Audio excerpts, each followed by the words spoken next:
everyone. I'm John Byrne with Poets and Quants. Welcome to our new series, The Inside Story from the MBA Admissions Gatekeepers, sponsored by Fortuna Admissions.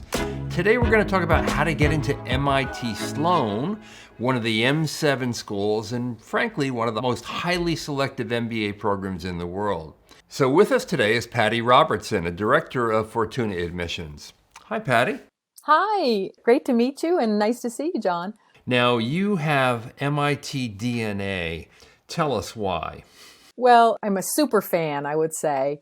When I was an undergraduate, I actually studied economics, and MIT is a powerhouse of economics. And so because we had cross-registration, I made sure I could take as many classes as possible over at MIT. So I would take the train in from Wellesley to MIT and was able to study with Robert Solow, macroeconomic analysis, before he won the Nobel Prize in economics. So it started there. I always lived in Cambridge for 25 years, so MIT was part of my life.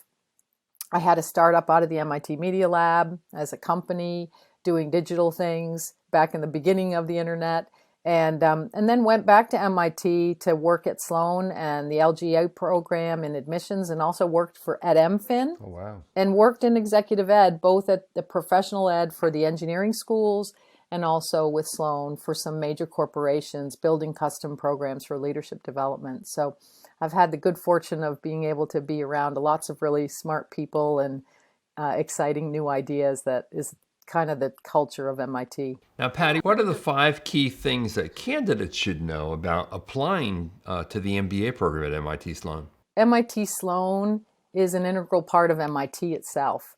So while MIT's mission is to solve the great problems of the world to benefit humanity, leveraging science and technology, that the goal of Sloan is to develop principled leaders who share that mission. Right. So that's the first thing, is understand that. And once you do, it'll also help you start percolating about what it is that I want to be as a person. What is my great contribution to humanity? So the second, and I think the most important thing that a candidate needs to do to get into a school that is driven on improving humanity would be to understand yourself. And that kind of introspection is necessary for every school, isn't it? For every school and for life, right? And so once you understand what MIT stands for and what's possible, who you are, then you can say, what have they got? Because I only have 2 years there and it's pretty quick, and figure that out, and that'll help shape your essays in a real and meaningful way that's tangible. You know, lots of people write things like, oh, I'm a great problem solver, but they don't really tell about how they did it or what it meant. Right. And so if you take a process for looking at it, what do they want? What do I do? What do I want? How do I fit in there? And how can I expand beyond? You're going to have an application that looks really great, and it'll help you. And it'll also prepare you for your interviews.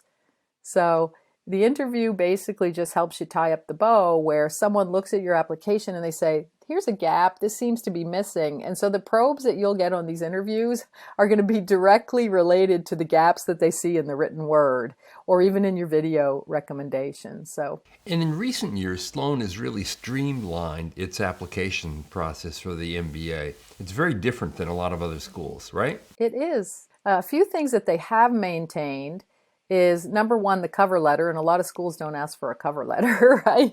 And the addition of the video, I think, adds an extra dimension where it lets you show yourself and how you would actually show up, which you never get to see on paper, and it used to be only the interview. In a way, it lets you have a little mini interview before you even get there. So I think that's a wonderful addition. Additionally, the org chart allows them to see you in 3D, not just where you sit hierarchically, but what do you have to navigate to accomplish things? Because look, we're living in a global world, global markets, global, contributions. And I think as the world has changed, so has an MIT augmented the way in which it tries to collect data because everything there is based on the scientific method, right? We observe something, we research and collect data, we evaluate what it means, and then we iterate. Typically at the end of it, there's some hypotheses and things in there, but it's a similar process. So Patty, do you have any final words of advice for aspiring Sloan candidates? MIT and Sloan is a place of discovery. It's a place of ideas. And so what you think, what you have to say, what your point of view is very important. So show it to us.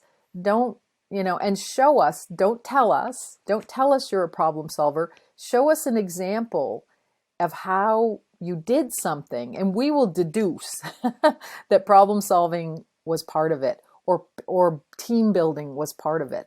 And so I think, take time to be who you are, be proud of it, be proud of your accomplishments, and have your own point of view and a strong point of view, and your application will shine. Patty, that's advice that I got in J school. Position, right? Patty, how can candidates reach you? If people are interested, they should go onto our site at fortunaadmissions.com and ask for a free consultation. Sounds great.